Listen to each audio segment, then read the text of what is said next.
Merci à vous tous, très sincèrement, d'avoir tenu les temps, mais tout était passionnant, donc on regrette presque que vous n'ayez pas débordé. Et puis, effectivement, dans la règle du jeu, qui était effectivement de mettre la focale sur un exemple bien particulier, donc qui a dû aussi vous frustrer, vous, de ne pas pouvoir tout présenter. Mais je crois que ça donne un aperçu de la richesse des programmes scientifiques du Louvre, de leur actualité, de leur qualité, et un moment où l'accès à la connaissance se fait de manière de plus en plus virtuelle, d'avoir démontré que la meilleure réalité augmentée, c'était peut-être la vraie réalité, la réalité matérielle, celle des sites archéologiques, et que c'est à partir effectivement des contextes que peuvent se nourrir les plus riches des problématiques, et qu'ensuite le niveau d'exigence des publics aujourd'hui quand ils visitent les musées, c'est peut-être pas d'avoir plus de virtualité, mais plus de réalité et plus d'ancrage scientifique. Donc là, on a peut-être déjà répondu à quelques points importants.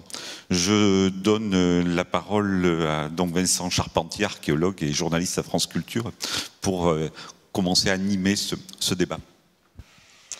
Merci Dominique Garcia. Gabi, Apollonia, Bouit, Mouais, le Khorasan et l'Oasis de Boukhara. Premier constat, le métier d'archéologue est un métier de plein air. Les archéologues le savent bien, ils ne sont rien sans le terrain. Si pour eux, rien ne vaut ce fameux terrain, rappelons que la fouille n'est que la collecte des données primaires et que pour être archéologue, le fouilleur se devra de publier, valoriser, médiatiser, partager ses résultats, sa recherche. De l'archéologie de terrain à l'archéologie de salon, c'est ma spécialité d'ailleurs à France Culture. L'archéologie est donc un long processus ayant ses propres chaînes opératoires. Avant d'ouvrir le feu des questions, rappelons que l'archéologie française à l'étranger est sur tous les fronts toujours pionnière et souvent dans des terrains difficiles, ceux désertiques du Soudan, ceux de Sogdiane, aujourd'hui l'Ouzbékistan. Cette archéologie puise aussi aujourd'hui dans une double histoire, celle des archéologues consulaires qui ont fait la richesse du musée du Louvre, celle née en 1945 du général de Gaulle, souhaitant remercier l'engagement dans la France libre des archéologues extrapolitains. Cette archéologie est d'ailleurs souvent présente au Louvre, tout particulièrement dans cet auditorium. Pourquoi un musée fouille-t-il? Et d'ailleurs, qui fouille dans ce musée? Des archéologues, des conservateurs? Les représentants de cette belle institution fouilleraient-ils pour des objets? Non, semble le clamer Alexandre Baralis, on y reviendra. Dans ce cas, pour le bonheur, la gloire des archéologues, ou tout au contraire, pour vous, pour nous? Fouilleraient-ils aussi pour eux, les pays hôtes, et dans ce cas, œuvrent-ils à l'identité nationale de ces pays? J'imagine que tout archéologue s'est déjà posé ce genre de questions. Devant un parterre d'éminents archéologues représentant nos grandes institutions françaises, je me réserve la première question. Qui fouille au Louvre? Des archéologues? Des conservateurs? Ou des archéologues conservateurs? Qui veut répondre? Il y a tout.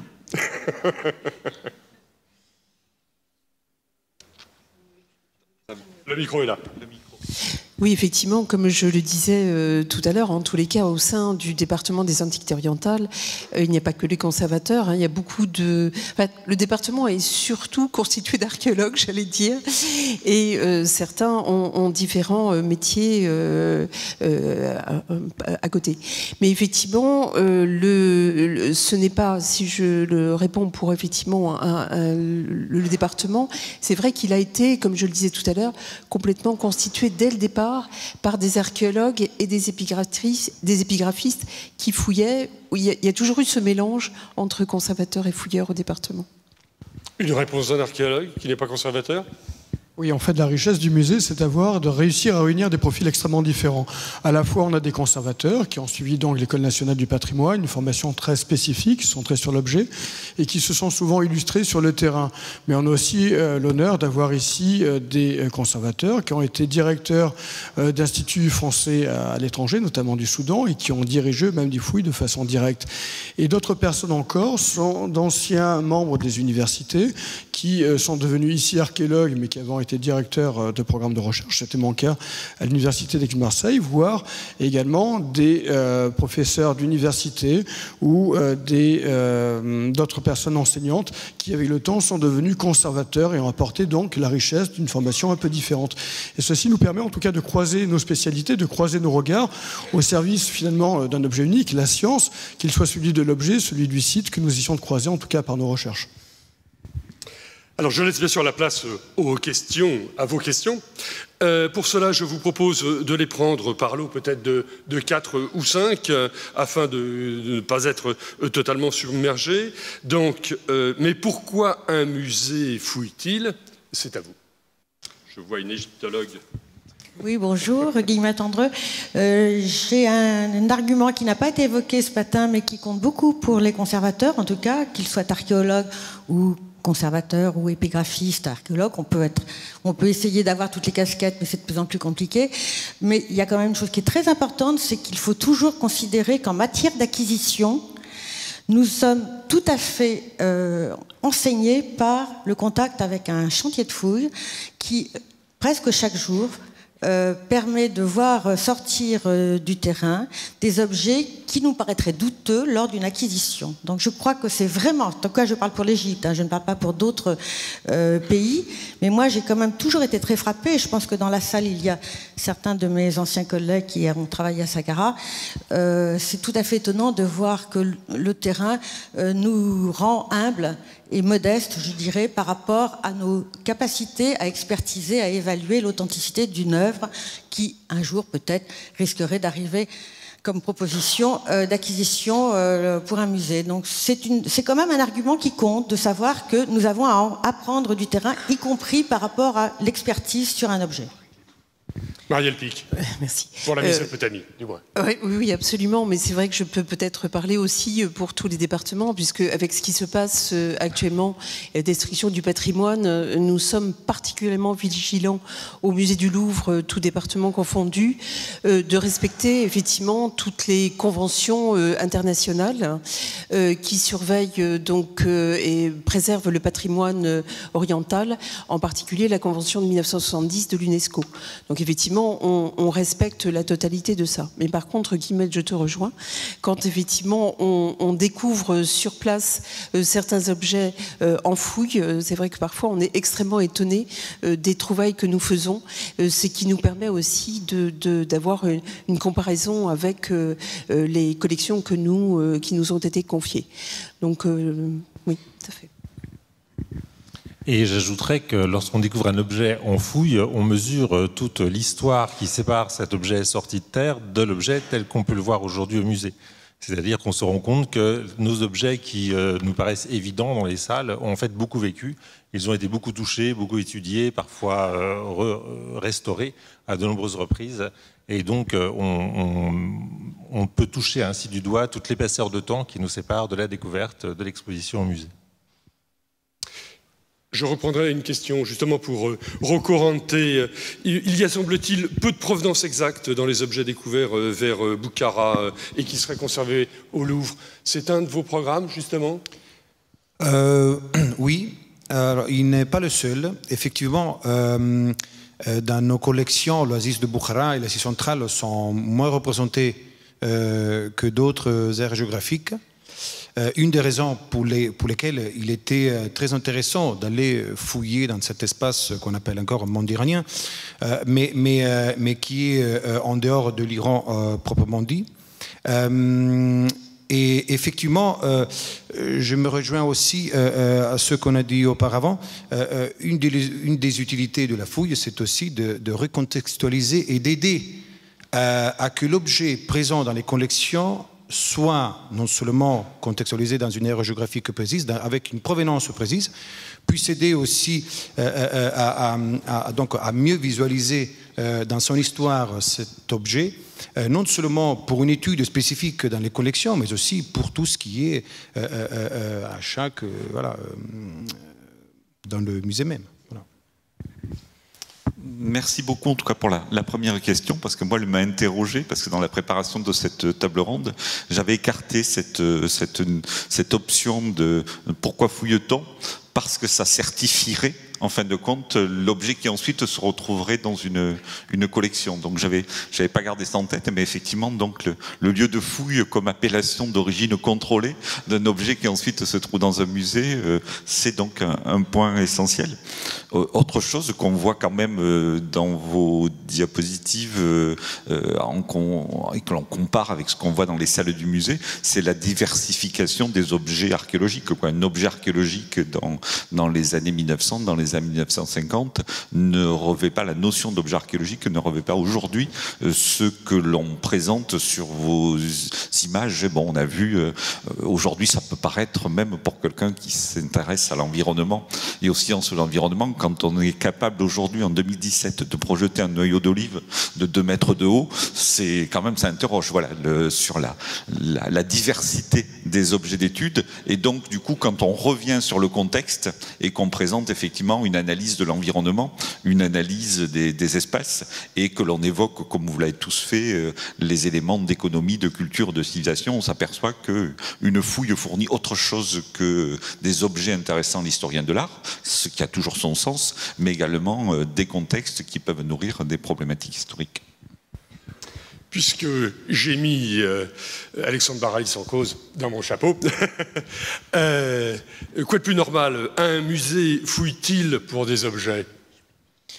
Un musée fouille également pour des objets, mais surtout pour ce que nous raconte l'objet, c'est-à-dire à travers l'objet.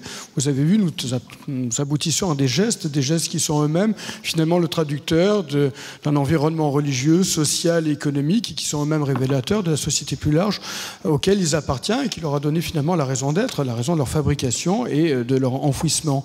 Donc oui, l'objet reste toujours quelque chose de central, mais il n'a de sens que si nous parvenons à le comprendre. Et là où je rejoins tout à fait la remarque de Dominique, c'est que notre compréhension sur l'objet et sur la notion même d'objet a beaucoup évolué. Alors certes, vous serez tout à fait étonné par les dimensions extraordinaires des pépins de noyer d'olive que nous n'avons pas encore exposés au sein du musée, mais il est vrai que quand vous trouvez un morceau de viande au sein d'une coupe, par exemple, qui était jusqu'à présent destinée au symposium et donc en fait à consommation de vin, ça vous amène à vous interroger sur la notion même d'objet et dès lors de contexte plus large en tout cas qui permet à nous d'aboutir à ce même objet. Donc oui, l'objet est là, mais l'objet n'a de sens que par les personnes qui s'en sont servies et le contexte dans lequel il est enfoui. Merci Guillemette Andreu. Une autre question? Une question, mais que j'avais imaginée avant d'assister à cette très belle table ronde. La question était la suivante: quel est l'écho que peut avoir un département au regard d'une fouille? C'est-à-dire, en termes de muséographie, qu'est-ce que cela va entraîner ou qu'est-ce que cela entraîne déjà? Entraîne déjà, on a vu de beaux exemples il y a un instant, mais dans le futur immédiat, est-ce qu'il y a des projets dans cette vaste maison de modification, d'évolution, parce que le mot modification est un mot, évolution on va parler, de la présentation muséographique? Bonjour Pierre. En fait, c'est un peu ce que j'expliquais tout à l'heure, c'est-à-dire que le musée du Louvre est en quelque sorte une vitrine de la recherche. C'est-à-dire qu'effectivement, comme nous sommes en train de travailler avec Valérie Matoyan, la directrice de la mission d'Ougarit, s'il y a des recherches qui nous permettent d'identifier des objets, parce que souvent on a un problème d'identification, je voudrais juste citer l'exposition qu'il y a en ce moment sur la musique à Lens, au Louvre-Lens, puisqu'en fait il y a un objet qui était interprété comme une trompette, je crois, au département des Antiquités égyptiennes, et qui finalement s'avère ne pas être une trompette du tout, mais un support d'encensoir, je crois. Donc effectivement, ce travail-là, c'est un détail, mais ça, on le fait sur tout. Et je pense que c'est important justement qu'on soit en train de travailler toujours ensemble pour mieux présenter au public ce type d'objet. Florence Calamand. Pardon.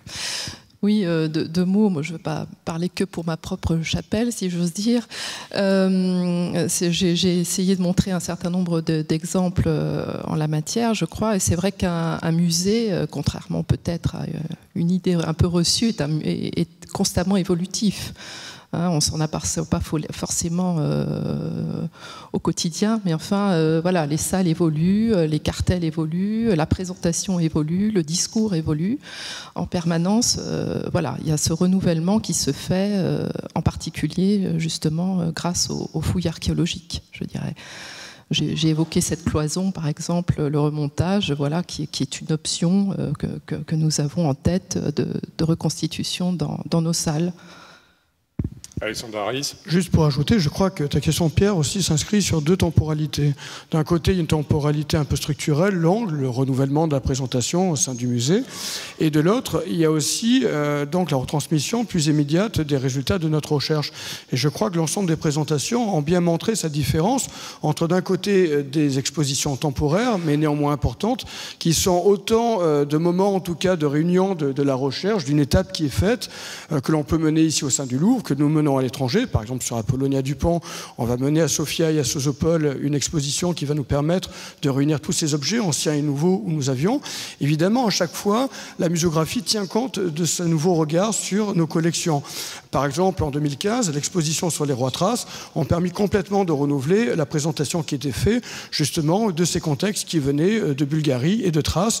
Et ça a été un point tout à fait important qui n'est pas sans impact à la fois sur le Louvre, mais aussi sur les musées locaux. Et puis après, il y a la présentation au sein des salles, mais je crois que Bawit a bien montré ce regard qu'on a de façon permanente entre un site, effectivement, et donc ici, nos collections. Évidemment, à long terme, de façon structurelle, le musée évolue, mais ça, c'est au rythme des grands projets de réaménagement des salles qui sont, par exemple, actuellement en cours. Pierre Rouillard. Non, c'est un vieil ami. Non, juste rebondir effectivement là aussi sur cette collection, effectivement l'impact des fouilles sur les musées. Peut-être que justement notre question, la question qui est posée aujourd'hui, est peut-être une question facile. Pourquoi un musée fouille-t-il ? Moi, président de l'INRAP, j'aurais bien plus de difficultés parfois en disant pourquoi fouille-t-on ? Parce que tout le résultat de nos fouilles n'aboutit pas effectivement dans un musée et n'est pas partagé avec l'ensemble de nos concitoyens. Quand je dis ça, c'est pas par masochisme, c'est parce que c'est une responsabilité que j'essaie d'assumer tous les jours, parce que sur les 2000 terrains où on intervient chaque année en France, effectivement, par ce protection du patrimoine par l'étude, il revient demain de partager des sites, de créer des sites, de partager des collections, de partager des études. Donc pour un musée, la question pourquoi un musée fouille-t-il est presque une question naturelle, quoi, effectivement. Une autre question. Oui, non, je ne voulais pas poser une question, mais répondre à la question qui venait d'être posée avec un exemple au département des Antiquités égyptiennes ou d'une conséquence directe, et sinon immédiate, en tout cas immédiate dans le temps un peu qui est long de ces entreprises archéologiques, c'est l'exposition que nous prévoyons dans le cadre de l'opération Tous Mécènes qui a eu lieu pour la nouvelle présentation de la chapelle du Mastaba d'Arethetep à Saqqara.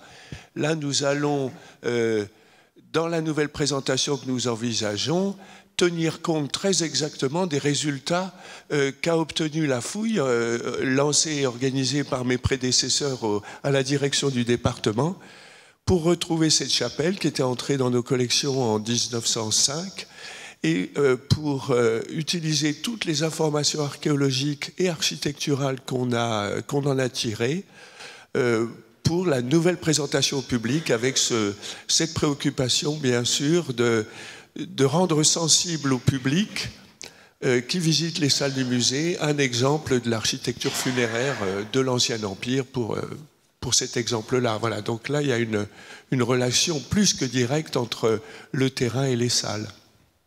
Autre question ? Je pense à un tout autre aspect, les interrogations que certains pays hôtes, je pense évidemment à l'Égypte en particulier, ont relativement à la dispersion de leur patrimoine dans les musées étrangers.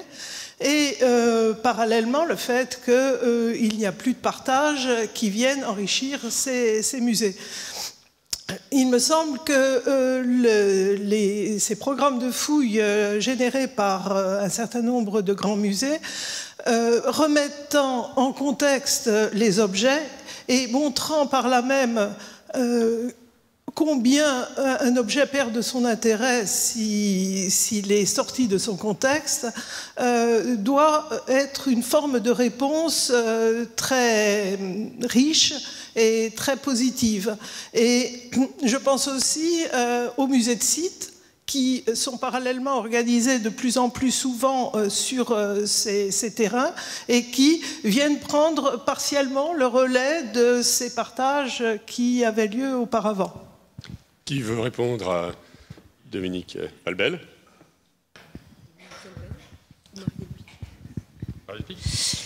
Donc j'ai un petit peu effectivement parlé tout à l'heure du partage de fouilles. Et effectivement, dans notre, par exemple, la convention que nous faisons avec l'Iran, on a vraiment pensé avec notre collègue Monsieur Nokandé, directeur du Musée national de Téhéran, à essayer de faire, par exemple, des plateformes collaboratives numériques pour essayer de mettre en partage donc numériquement, je dirais, les fouilles, les objets de fouilles. Donc ça, c'est une chose, on a vraiment ce travail de ce type. Et effectivement, avec Valérie pour la mission d'Ougarit, nous avions commencé à travailler sur ce qu'on appelle maintenant un centre d'interprétation. Et à Marie, Pascal Buterlin avait fait tout un travail sur une présentation du site de Marie. Et pour ça, nous avions donc emmené à Marie des moulages et des visions 3D, par exemple de la statue d'Ébiril, pour essayer d'avoir, puisque maintenant on a cette possibilité technique, d'avoir un partage des collections en numérique. Voilà, c'est comme ça qu'on essaie de travailler à l'heure actuelle. Oui, juste deux mots, votre remarque est très juste. Vous avez vous-même discerné deux temps, et une fois de plus, c'est-à-dire le temps du partage des fouilles, relativement ancien, et puis les recherches actuelles, où évidemment, tous les biens, tout ce que l'on retrouve, tout le mobilier est laissé sur place, évidemment, à la garde des autorités locales. Mais ceci dit, ces fonds partagés souvent nous réunissent. Par exemple, avec la Bulgarie, on travaille sur les anciennes fouilles du consul de Grand. On en a retrouvé l'autre moitié il y a une semaine seulement à Sofia. Et ceci nous permet de lancer des programmes de recherche avec chacun nos compétences. Et ça, c'est souvent des liens très forts entre des institutions et des pays. Et c'est une nouvelle démarche, en tout cas une nouvelle dynamique qui souvent se met en place, extrêmement positive en fait et fertile. Merci pour cette vision originale de la notion de partage. Juste là aussi pour tenir un discours équilibré, cette fois-ci de métropolitain, vous dire ce que vous savez déjà, que ce n'est que depuis la promulgation de la loi LCAP qui date de juillet 2016 qu'aujourd'hui les objets archéologiques trouvés autant sur des fouilles programmées en France que sur des fouilles préventives forment un lot unique. C'est-à-dire jusqu'à la promulgation de la loi en juillet 2016, la moitié des objets appartenaient au propriétaire du terrain et l'autre moitié à l'inventeur, donc l'archéologue ou l'État quand il agissait, quand un archéologue agissait au nom de l'État. Donc vous voyez, la France a légiféré très tardivement, 2016, et encore avec un système qui, voilà, de médiation, enfin, vu que la loi ne s'appliquera que sur les terrains qui ont été acquis après la promulgation voilà, de la loi en juillet 2016. Donc aujourd'hui, sur la plupart des chantiers encore sur lesquels l'ensemble des opérateurs interviennent en archéologie en France, il y a partage du mobilier et difficulté ensuite de rassembler ces lots. C'est l'avantage d'avoir le micro. J'ai donc une question pour vous. Pensez-vous que, d'une manière ou d'une autre, œuvrer peut-être à la mémoire, voire à l'identité nationale des pays hôtes? Là, je pense que ça peut être intéressant aussi de discuter avec Abdelrahman qui est dans la salle. En fait, c'est vrai que quand le Louvre s'est engagé dans la fouille de Mouaïs, c'était quand même un engagement assez audacieux puisque on est dans une zone urbaine. D'habitude, c'est vrai qu'on a plutôt tendance à voir les pyramides, le monde funéraire, le monde cultuel. Et donc là, c'est très audacieux dans ce sens où c'est une fouille urbaine, donc c'était une mise en valeur de la vie quotidienne. Et donc du coup, la fouille de Mouaïs finalement participe à écrire l'histoire des gens un petit peu moins connus du Soudan et donc à développer la richesse que pouvaient avoir justement tous les artisanats, où pouvaient avoir les personnes qui vivaient et mettre en œuvre vraiment ce quotidien.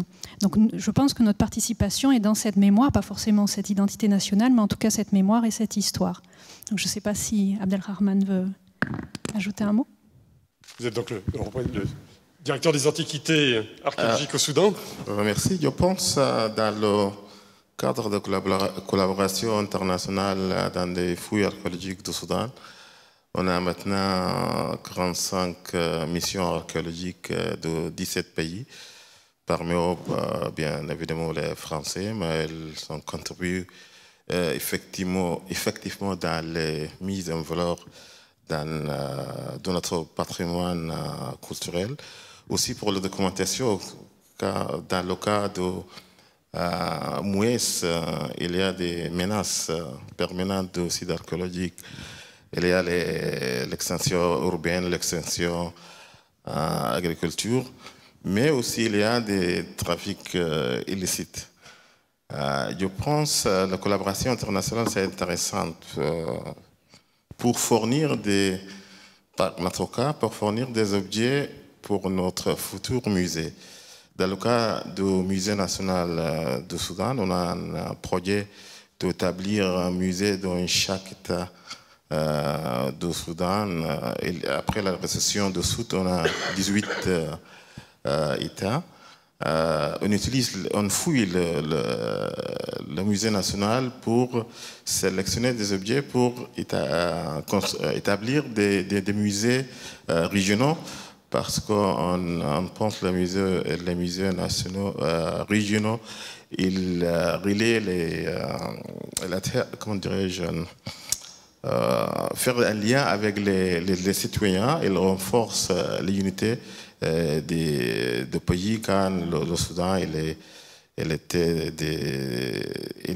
a la multiculturelle, multi-ethnicité, elle est très forte. Parmi les musées, on pense qu'on peut renforcer l'unité du pays. Mais nous, on pense, on a en permanence, on fouille le musée national pour le musée. Mais je pense qu'aussi il y a une autre fouille qu'on doit le faire. Les partages qu'on a fait au cours des années depuis la campagne, les fouilles de campagne de sauvetage de la Namibie, on donne des objets pour les musées internationaux. Quel est le futur de tel objet? Parce que peut-être les musées internationaux, ils font des études, mais chez nous, on encore garde les objets dans des boîtes. Peut-être on cherche des chercheurs qui travaillent avec les chercheurs nationaux pour mise en valeur de cet objet. Merci. Merci beaucoup. Une autre question? Oui, un simple ami du Louvre, une question très ponctuelle à Madame Calaman sur son très bel exposé sur le monastère copte. Bon, vous avez indiqué que tous les objets restés en Égypte, c'est clair. Vous avez cité les musées, les réserves, je crois, et vous avez dit des magasins d'antiquités.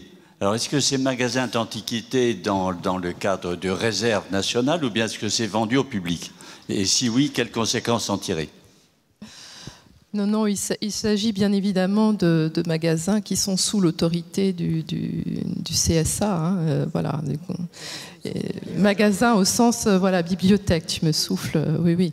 Il ne s'agit absolument pas de dépecer derrière ce patrimoine. Une autre question, oui.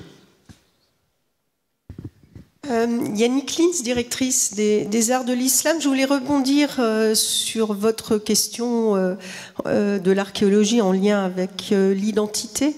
Ce qui est pour nous intéressant dans le choix que l'on a fait finalement de développer une archéologie islamique, moins évidente que l'archéologie des mondes anciens, c'est pour contribuer peut-être aussi de manière un peu saine à lutter contre les préjugés qu'on pourrait avoir dans l'imaginaire européen, ou l'héritage en tout cas de cet imaginaire sur un monde islamique monolithique, dont la caractéristique serait la rupture avec le monde ancien et l'identité religieuse de l'islam.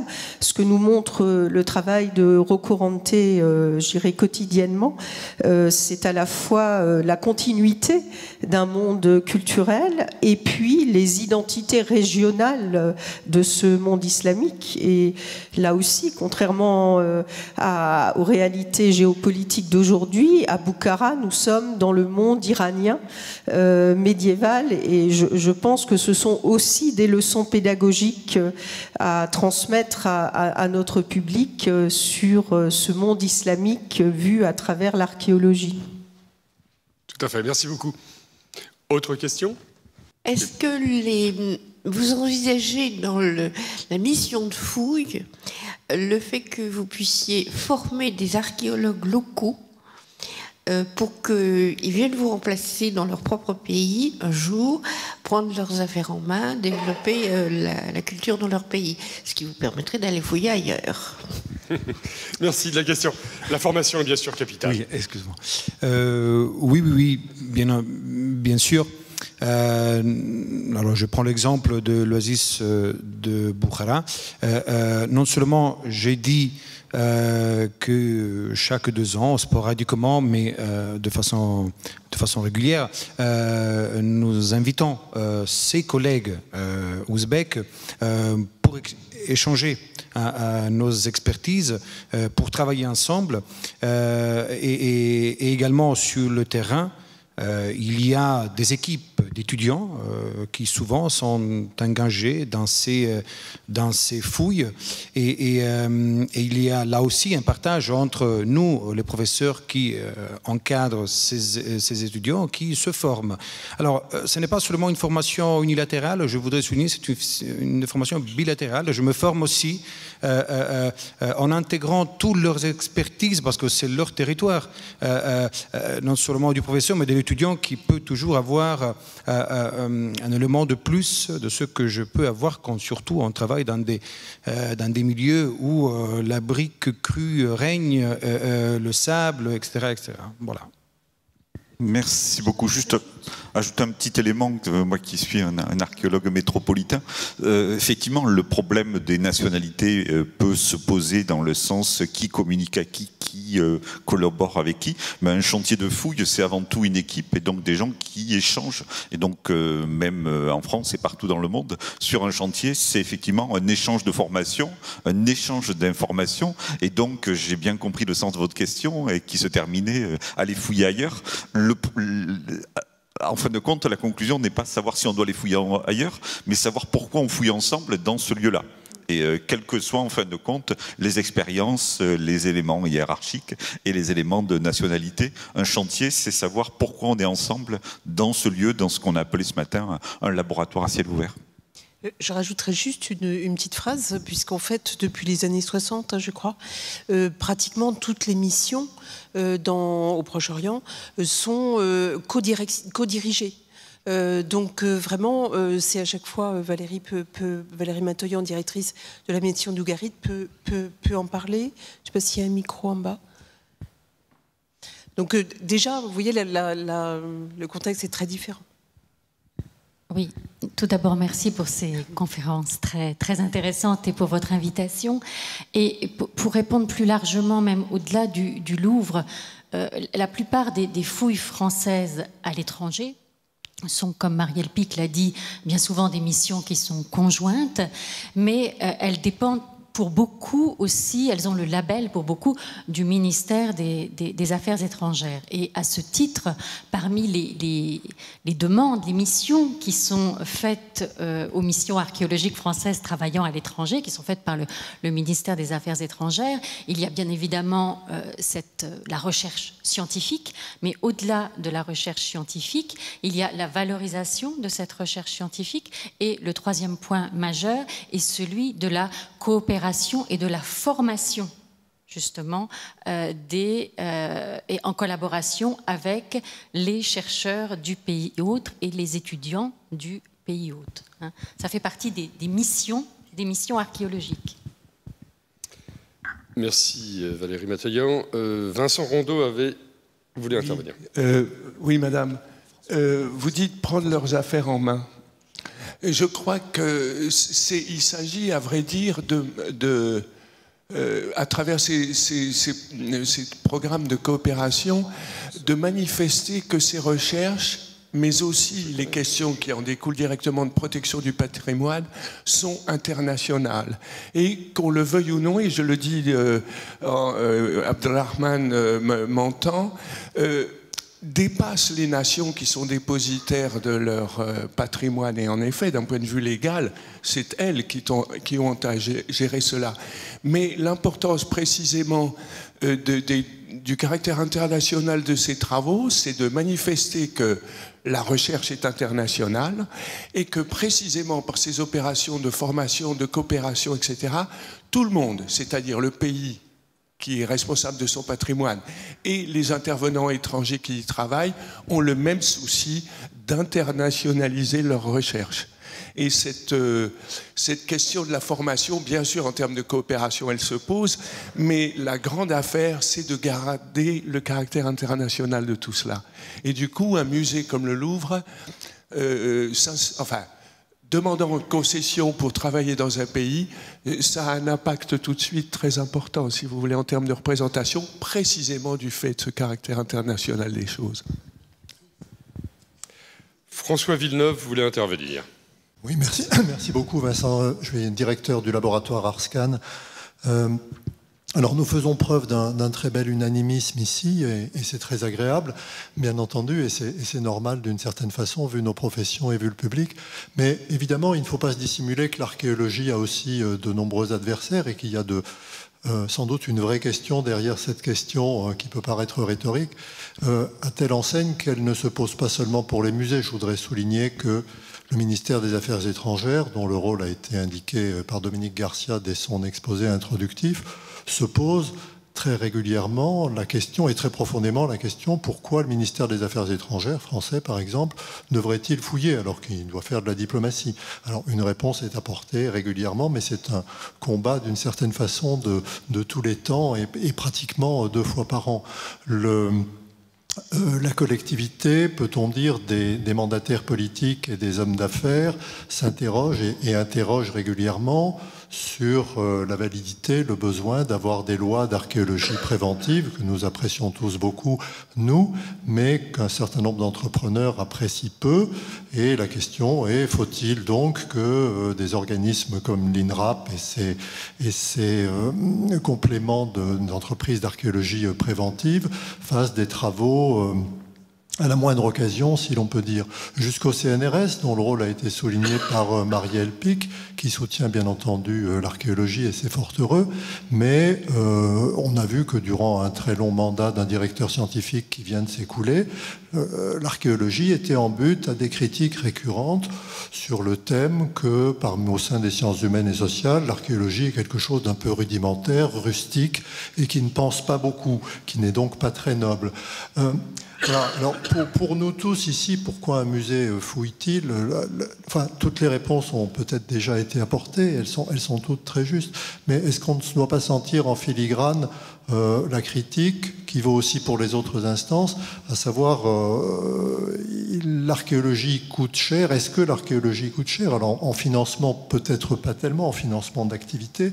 En temps de travail, c'est certain, et ça peut être une question là que je poserai peut-être au musée du Louvre. Quelle pourrait être la vraie critique? C'est-à-dire, est-ce que les conservateurs, s'ils sont occupés par des fouilles, ne sont pas occupés dans leur département et auprès du public? Voilà.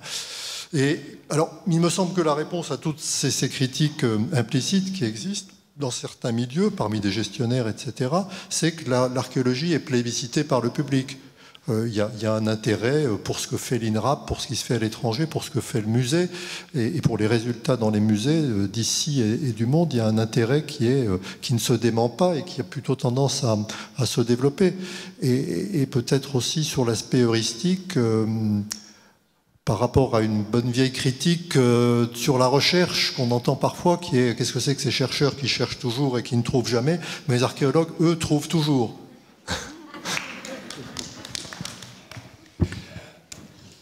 Merci François. Je veux bien intervenir, mais oui, effectivement, François, les questions, la question est saine.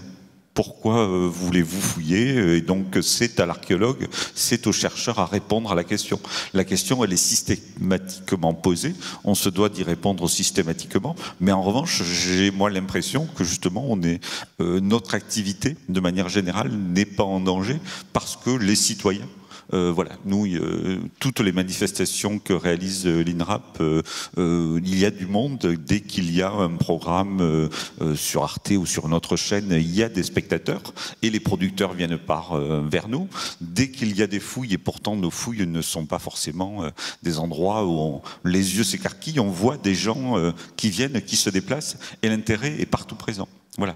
Donc malgré le coût, malgré le temps, malgré effectivement à la limite c'est un problème d'archéologue bien souvent. Hein. Je veux dire, quand il y a des conflits, il est parmi les acteurs. En dehors, on a des soutiens.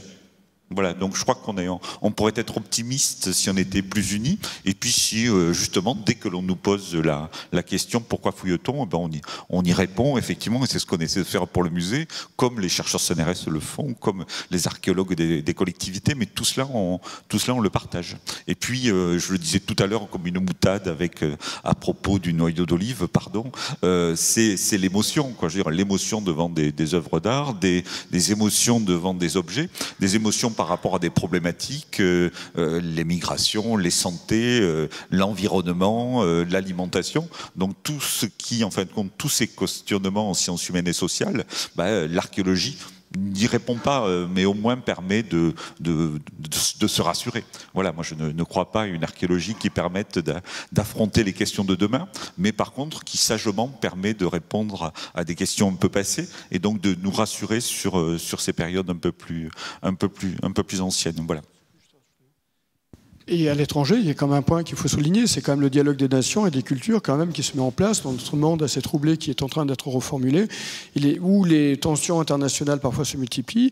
Il est quand même bien que les sociétés puissent dialoguer entre elles grâce à l'histoire, grâce à l'archéologie, qui n'est finalement qu'une de ces flèches armées, si on peut dire. Et c'est un point qui est souligné. C'est une des raisons pour laquelle le ministère des Affaires étrangères s'occupe de l'archéologie, c'est que c'est la façon de dialoguer entre sociétés par-delà des conflits qui peuvent être ponctuels, mais qui passeront par rapport en tout cas à l'attachement et à l'amour que les sociétés peuvent avoir avec leur culture et la culture surtout des autres.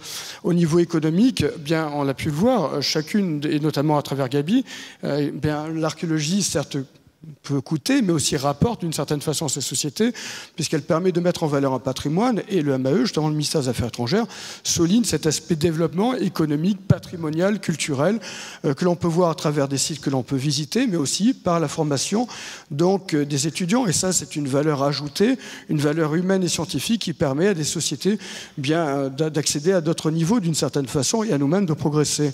Et puis, pour terminer sur le musée, car c'est ce qui nous intéresse, bien au sein du musée, cet argent investi nous permet surtout d'être dynamique, de développer des publications, de permettre d'attirer de nouveaux publics qui ne viendraient pas dans un musée pour voir des objets que d'habitude ils ne peuvent pas voir aussi. Et ça, c'est un point essentiel. Donc, c'est un investissement qui nous enrichit tous ici et qui nous permet, Bulgares, Roumains, Soudanais, Français en tout cas, de pouvoir discuter de ce même amour. Donc en fait, effectivement, comme on le disait un petit peu tous tout à l'heure, c'est vrai que par rapport à la contextualisation des objets, et en particulier le département des Antiquités orientales, qui est quand même constitué d'objets venant directement de fouilles, pour nous c'est extrêmement important. C'est comme une sorte de formation, certes un peu loin, mais une sorte de formation pour essayer de comprendre dans quel contexte les objets ont été trouvés. Je pense que c'est valable un peu pour nous tous.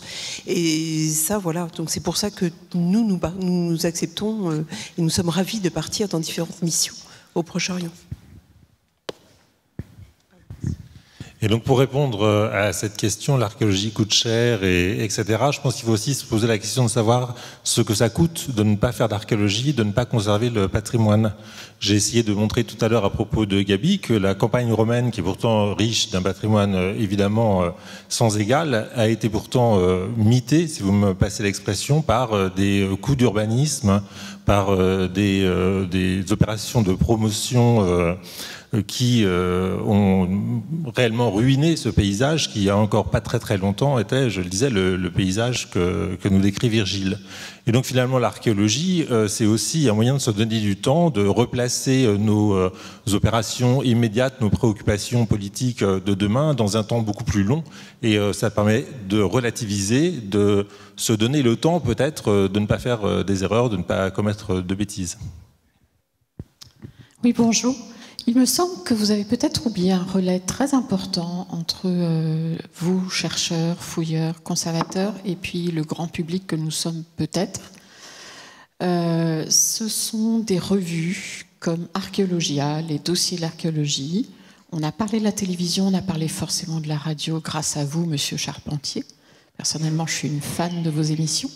Mais il me semble que ce relais est vraiment très important. Et pour lire Archéologia et les dossiers de l'archéologie depuis ma plus tendre enfance, je trouve aussi qu'il y a une évolution dans ces revues, c'est-à-dire qu'elles parlent davantage du musée, du rôle du musée. Elles relayent beaucoup plus les expositions, qu'il s'agisse de ce qui est fait dans les musées ou à l'initiative de l'INRAP au niveau plus local. Et je trouve que là, il y a un signe quand même très encourageant que ces revues existent toujours, qu'elles soient toujours très largement distribuées et lues. Je voudrais avoir votre point de vue sur l'importance, sur le relais, l'importance que vous donnez à ces revues.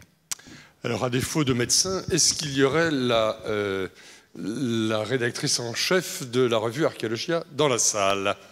Donc, je crois qu'on va lui passer la parole tout de suite pour qu'elle puisse s'en expliquer.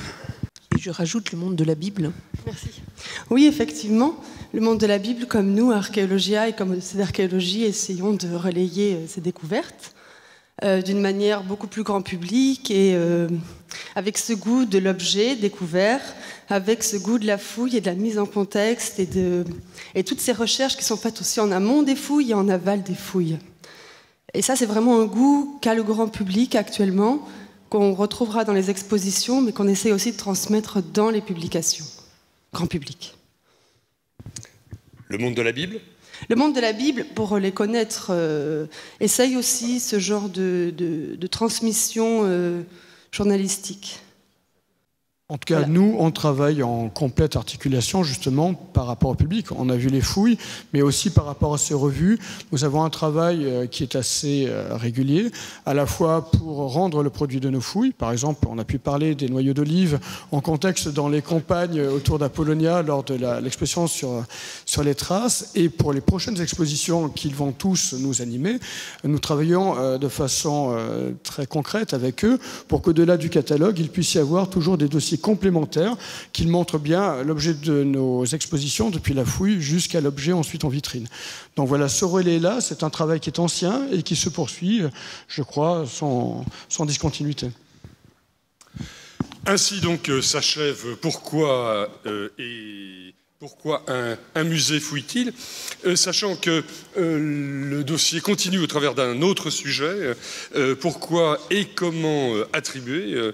Vincent Noce sera à ma place dès 14h30, sachant que les conclusions auront lieu, bien sûr, en fin de journée. Merci beaucoup.